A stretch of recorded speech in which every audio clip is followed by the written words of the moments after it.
Tucked away behind modern Warwick, where shoppers now wheel trolleys through a Sainsbury's car park, lies the hidden story of a canal that once powered a town. This is the Saltisford Arm, today a quiet green haven, but 2 centuries ago it was Warwick's industrial heartbeat. Opened in 1799 as the original terminus of the Warwick and Birmingham Canal, the Saltisford Arm ended in a bustling basin right here. Narrowboats crowded the wharves, unloading coal, timber and goods straight into the heart of the town. Warehouses, yards and factories pressed right up against the water's edge, feeding Warwick's growth in the age of canals. Among them stood the Eagle Works, later known as Eagle Engineering, a major employer whose workshops rose from the basin itself. Engine, machinery and heavy goods were built and shipped using the canal below, the waterway acting as Warwick's motorway of the Industrial Revolution. But progress moves on. The arrival of the railway in the mid-19th century began the canal's decline. Trade ebbed away, the basin fell silent, and by the 20th century much of it was filled in, built over and forgotten. The Eagle Works disappeared, replaced by retail and roads, and the canal arm was cut back to a shadow of its former length. Yet this is not just a story of loss. In the 1980s, volunteers refused to let the Saltisford Arm vanish entirely. Through decades of restoration, they brought water back, restored buildings and transformed dereliction into a living heritage space. Today, boats once again lie moored where industry ruled. Birdsong replaces steam and hammer blows, and the Saltisford Arm stands as a rare survivor. A reminder that beneath modern Warwick, the canal age still quietly flows.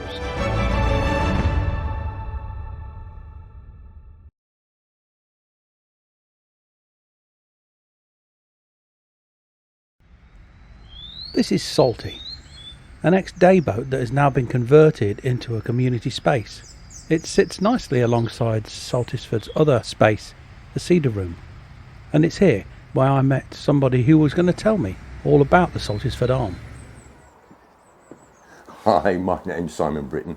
I'm one of the trustees here at the Saltisford Canal Trust, and I'm one of the co-managers here, and we look after the day-to-day running of the site as well.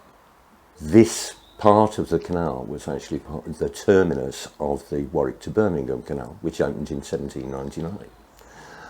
And originally it actually went down past the end of where it currently stops and finishes where Sainsbury's car park is. It became derelict in the 1950s. Its last job was as the laydown area and stockholding area for the materials required to turn the single locks on the Hatton Flight into double locks. After that, during the 40s and 50s, the canal became derelict, of course, as so many did. And it wasn't until 1982 that a gentleman called Richard Amendy decided that something should be done about it and the arm should be reclaimed. 1982, it must have been hellish. It must have been really tough. This was proper buckets, spades and wheelbarrows stuff to start with. And while the original line of the canal was still there, it was literally a series of muddy puddles that had to be cleared. And it took some time before they could get any form of sponsorship at all and actually start begging and borrowing machinery to help them dredge the canal bed itself. It took them 3 years to get to the stage where the arm could actually be used as a facility to moor or to provide any sort of activity to us all. So in 2025, we actually celebrated our 40th anniversary, which was very, very important to us. It was a fantastic year for us. We won Warwick in Bloom that year as well, and the overall title of Warwick in Bloom, which was very, very exciting. It was during the 40th anniversary of the Arm reopening that I was fortunate to meet and briefly chat to Richard Amendy and ask him about his original plans and how important it was to involve the local council.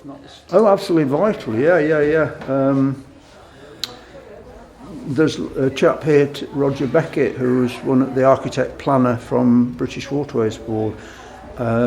He was one that got involved early, and he sort of lives Leamington, who could see what the possibilities were.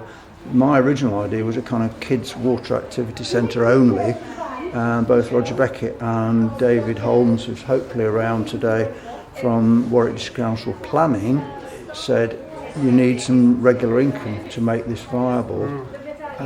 And to their eternal credit, they said we'll authorise or we'll recommend, suggest some residential moorings to give you the sort of continuity of existence on site and policing and everything, as well as non-resident moorings. And that blend has worked really well, because it's meant you've always got people looking after the place as their own. You know, they're invested in it because it's where they live. And that has lasted, and it's, I'm absolutely blown away, aren't you, by how well it's looking. Yeah. The volunteering work must have been terribly arduous. I know Richard and his team, his project team at the time, which was called Scrap, they actually managed to engage all sorts of groups to come and help. So they had offenders, groups of offenders who came down to volunteer with them. They had young people from schools, and of course they had volunteers who came down just because volunteering was the thing that they did. It was an extraordinary thing to do, given that we have to work very hard to keep the site as it is now. We are as reliant on volunteers as Richard Amendi was in those early days. So we've got fantastic relationships with groups like National Grid, National Farmers Union Mutual, Jaguar Land Rover, the Co-op have been down, lady accountants from the council have all come and done their bit. The work that volunteers do is absolutely invaluable. Last year, for instance, their input in terms of hours, if it was costed at £15 an hour, would have been worth £44,500. Absolutely extraordinary. And that brings us close to today, I suspect, where a management team, there's 3 of us in total, look after the site, ensure our visitors are happy, that the moorings are well, best used and maintained, and things operate as they should. The plan is now for the existing management team to prepare the site for the next 40 years. As part of the work that we've done over the last 3 years, we've managed to make the site gain its potential, as it were, in terms of a visitor and community facility. But in the process of doing that, we've had to look very carefully at the underlying infrastructure of the arm. So the piling, the south side pontoon, has been in place for a long, long time. We originally looked at it, yes, it needs replacing. Do we want to replace all the timber work again, or do we want to look at something different? One of the ideas that popped up was a marina-style floating pontoon. It's only 198 metres long. How expensive could that be? We were quoted £178,000. So we've had to look, of course, at different options. So we're now working with a local company who's literally just around the corner, a scaffolding company. And they're helping us redevelop and repile that south side pontoon so it is ready for the next 40 years. There's no timber involved. Hopefully it will stay the distance. But that money has had to come out of reserves. It had to be spent. It was important that it was done in terms of safety. So again, it's a huge chunk of money that comes out of our reserves, which means we have to be very careful with what we're doing for the rest of the year. We rely on our mooring income, and of course the income that we get from our residents, as well as winter moorers, and the use of the Cedar Room as a meeting room. That's very, very important. And we're a self-sustaining organisation. We're not reliant on grants from anybody else. We are independent in that regard. But as these big jobs come up, they take huge chunks out of our reserves, and we have to maintain those reserves. When 2 or 3 projects come up all at once, because we're now 40 years in, it starts getting very expensive. So we've got a project that we've got to start down on our visitor moorings. Now, our visitor moorings are 200 metres long. As problems have occurred on the network over the last couple of years, we hear about breaches all the time. We've been looking very hard at our own moorings to see what sort of condition they're in. They were piled originally by hand, virtually, an absolutely incredible feat. But they're coming to the end. So we looked at how much it would actually cost to replace the piling or repile just the visitors' moorings and a little bit of the winding hole. We're looking at £250,000, which is an extraordinary amount of money for any organisation. So we're now looking at how we can best fund that. And this is where we start reaching out to our corporate friends, to our members, to people who love coming in and using the site. So our profile and the fact that we have a good reputation is very important. It's still the case, though, that many people don't actually know that we're here. They may drive past us every day to work, but we are this little ribbon, this little oasis just outside Warwick, and very few people actually know about it. We want to keep that flavour, we want to keep that. But at the same time, we want to encourage people that this is a part of Warwick history. This is a part of their community history, of the history of the Inland Waterway Network as a whole. There's a microcosm of it here. And we're going to fight fiercely to make sure that everything is safe and retained for the enjoyment of our visitors, be they on foot or by boat. Right, so here we are on our south side pontoon. And of course it's winter. These are the original piles that went in to support the original pontoon deck, which was timber. And now, with the help of sky scaffolding around the corner, we're repiling the whole thing with new galvanised scaffolding and using a resin decking to go down on top of that. And with any luck, we won't have to touch it for a long, long time. So we're now at the position where they've done just over 100 metres now. They're working their way up. They're working quite quickly now. I don't envy them. On occasions they have to get in the water. It's really quite cold. So as soon as they've completed this lot, we'll redeck it and then we'll reinstate all the services. And it will all be ready for the end of March, when everybody's getting ready to get cruising again. This section here is the section that we've really got to rescue fairly quickly. So we've got about 15 metres here.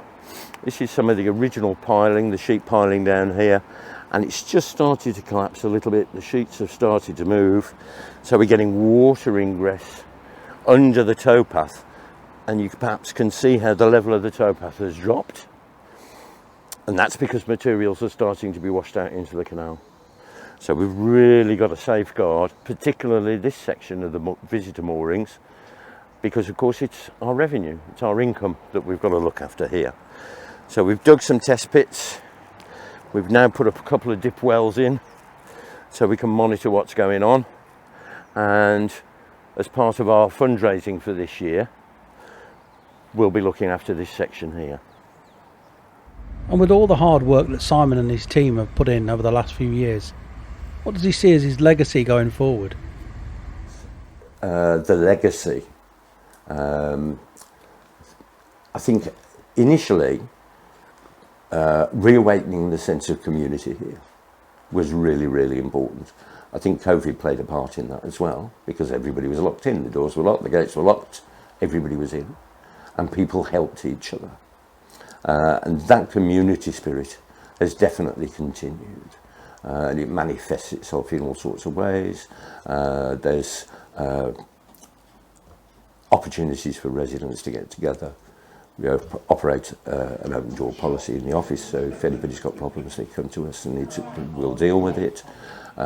This year we had a project where, as our winter moorers filtered back onto the site, they were able to get involved and have a cup of tea, introduce themselves.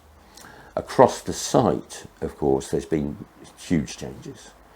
Everything from the replanting of orchards, so we now have 2 orchards on site, which have been funded variously. 2,000 hedging trees have gone in the last 3 years to supplement the road hedging and start replacing the old hedging that's across the site. Chiltern, which came on site, the 1940s original working boat, came on site. We were able to cover that up, sort it out, and make that available for public viewing as well. It's got the most beautiful and original back cabin that people can now see.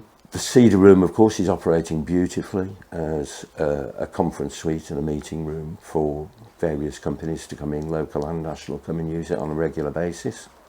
But I think the whole site, because of the involvement of 1 resident, 2 community overall, and 3 volunteers, has meant that it's been a really big joint operation to get Saltisford where it should be. And it's been hugely exciting. We've loved every minute of it. There's no two ways about it. Wouldn't choose to be anywhere else on the network, frankly. Winter moorings are incredibly popular, and we now operate across 5 months. And those people come back to us time and time and time again. We've noticed over the last 3 or 4 years that Saltisford has become a destination.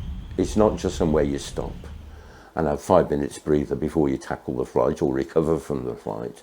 People are actually coming to us. And of course we're ideally placed.